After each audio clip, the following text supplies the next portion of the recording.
Quando a gente fala que a literatura ela está associada ao prazer, à fruição, muitas pessoas acabam confundindo também isso e achando que é algo, então, assim, meramente praticado por diversão. E não é. A literatura não é um simples passatempo, não é uma forma de evasão, mas uma maneira, conforme nos ensina também o escritor Ernesto Sábato, de examinar a condição humana. Ele até tem uma frase que eu acho belíssima, que ele diz que a função da literatura é despertar o homem que caminha em direção ao patíbulo. Se a gente pensar que o patíbulo é aquele espaço onde os animais caminham para ser abatidos, é importante, né, a gente pensar em como a literatura pode ser esse espaço para despertar o homem sobre a sua condição e sobre os direitos que ele tem. E ainda de acordo com a professora Leila Perrone Moisés, ela diz que não foi criada nenhuma outra prática melhor e mais completa de autoconhecimento, de conhecimento dos outros e mesmo de reflexão sobre o mundo do que a leitura de um romance ou de um poema. Quer dizer, a literatura seria essa forma, né, de que nos permite não só adquirir conhecimento sobre o mundo, porque afinal, quando lemos um livro, sempre aprendemos algo, mas também de nos conhecermos. E é claro que aqui a gente não pode ter uma visão romantizada de que a literatura é a única forma de salvação humana, né, que é a única forma de conferir ao homem conhecimento, esse despertar crítico, a sensibilidade, a imaginação. Não, a literatura não é única. Existem outras formas dentro do nosso contexto. No entanto, o fato de não ser exclusiva não diminui em nenhum momento a sua importância, né? A necessidade do acesso à literatura dentro do nosso contexto. Então, embora eu seja particularmente uma pessoa muito quixotesca, eh, eu não posso defender aqui essa ideia romântica de redenção pela cultura, né, de que somente a leitura vai salvar o mundo. A gente sabe que existem várias outras demandas, mas é preciso entender, ou pelo menos eu acredito que é importante defender, que a literatura tem essa forma distinta de nos revelar quem somos, de desnudar essa condição humana e, portanto, de, numa espécie de espelho, fazer com que a gente possa se reconhecer, né? Permitir a esse homem o seu reconhecimento. E por que que isso é importante? Bom, diante de um cenário como o nosso, em que a gente percebe uma total falta de sensibilidade, em que as notícias dos jornais nos assaltam e nos mostram, né, como é que a gente tem perdido a nossa sensibilidade, a literatura parece um caminho. Essa oferta de uma educação estética parece ser um caminho possível por nessa sociedade tão marcada por interesses, por conflitos, em que as pessoas parecem cada vez mais terem perdido a, a capacidade de se colocarem no lugar do outro, né? De entender o que o outro pensa, o que o outro sente. E vejam que a literatura faz isso. Quando a gente está lendo ali uma personagem, ela também nos permite aquilo que a vida real não permite, que é entrar dentro do outro e se posicionar no lugar do outro, para entender o que ele pensa, o que ele sente, o que faz com que ele haja de uma determinada maneira.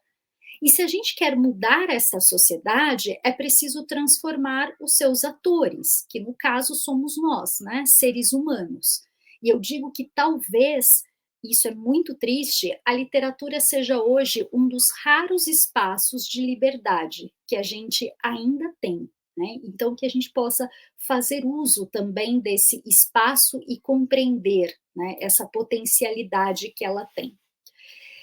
E aí fica a pergunta que foi colocada lá no início: o que pode, então, a literatura dentro desse nosso contexto, dentro desse contexto tão utilitarista, tão imediatista? Bom, eu digo primeiro que ela é esse espaço e exercício de liberdade, porque por meio da literatura a gente pode ter contato com realidades aparentemente impossíveis. E eu digo aparentemente porque talvez não seja possível o que a gente está lendo lá nos dias de hoje, mas possa ainda vir a se tornar. E quando a gente lê, portanto, essas outras possibilidades, a gente se torna muito mais intolerante com a mesmice. A gente quer a inovação.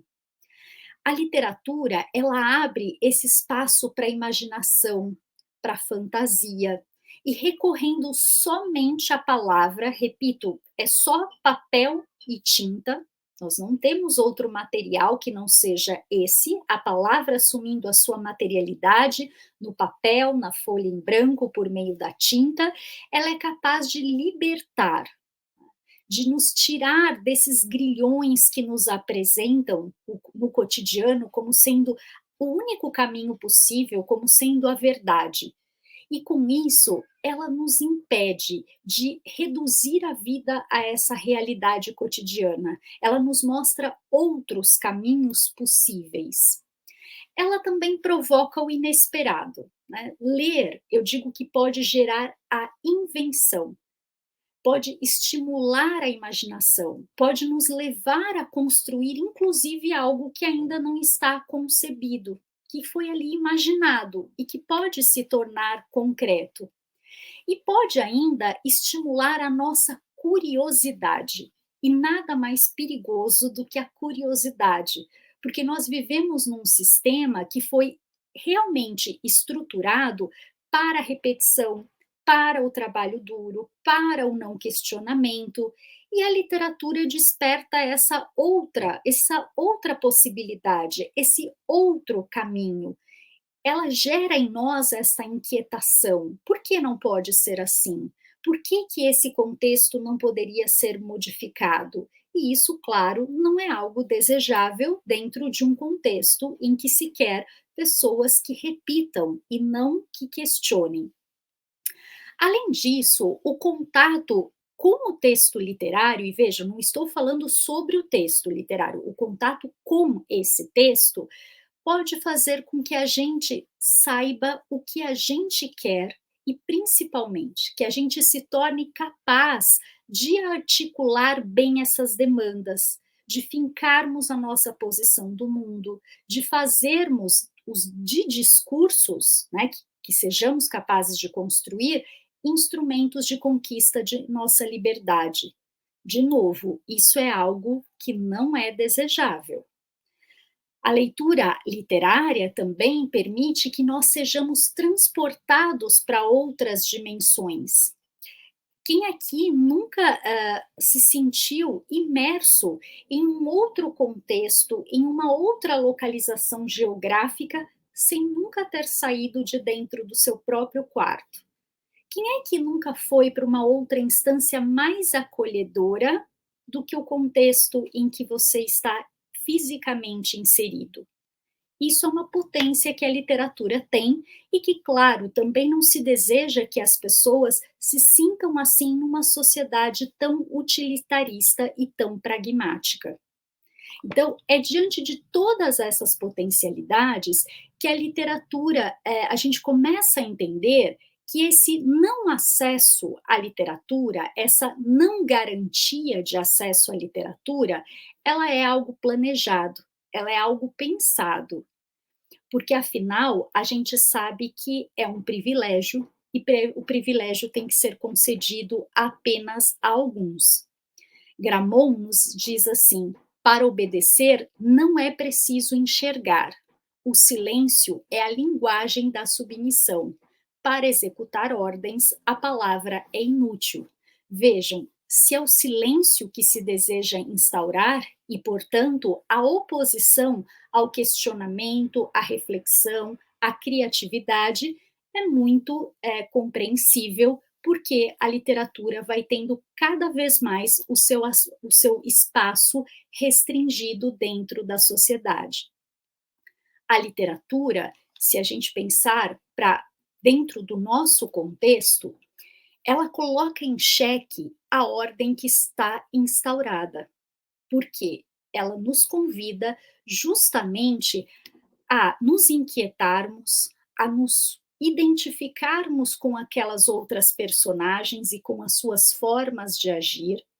Ela por nos permitir colocar-nos no lugar do outro e entender a sua perspectiva, ela pode nos tornar extremamente capazes de aceitar o outro.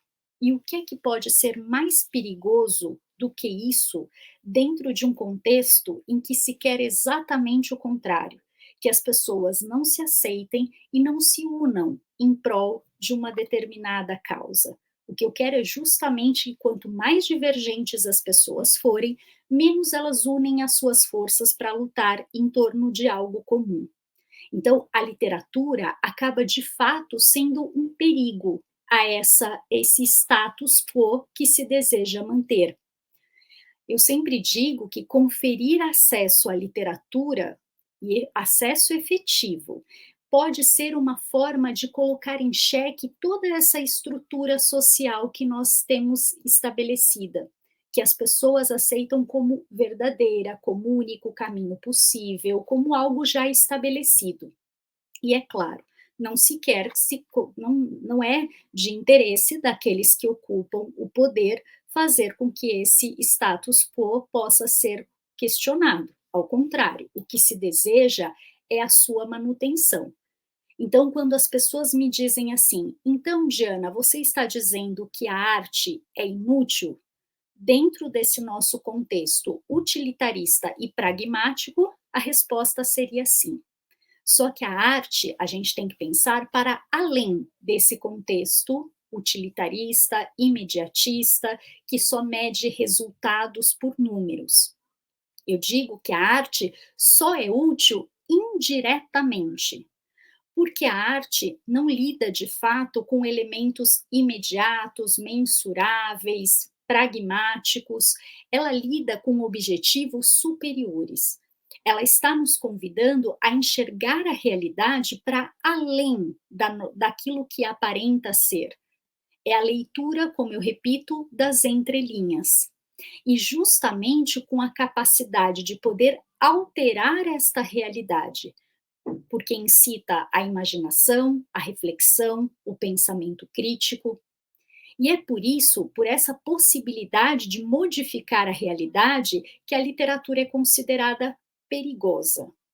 Eu digo que temida e por isso, claro, legada a segundo plano, a literatura, no entanto, ela pode e ainda pode muito dentro desse nosso contexto, se pensarmos para além das aparências do que ele estabelece. Eu encerro aqui trazendo uma frase do William Faulkner que sintetiza, eu acredito que muito bem, essa discussão. Que a frase, né, diz assim: o que a literatura faz é o mesmo que acender um fósforo no campo do meio da noite. Um fósforo não ilumina quase nada, mas nos permite ver quanta escuridão existe ao redor. Agradeço muito por vocês terem me ouvido e até mais.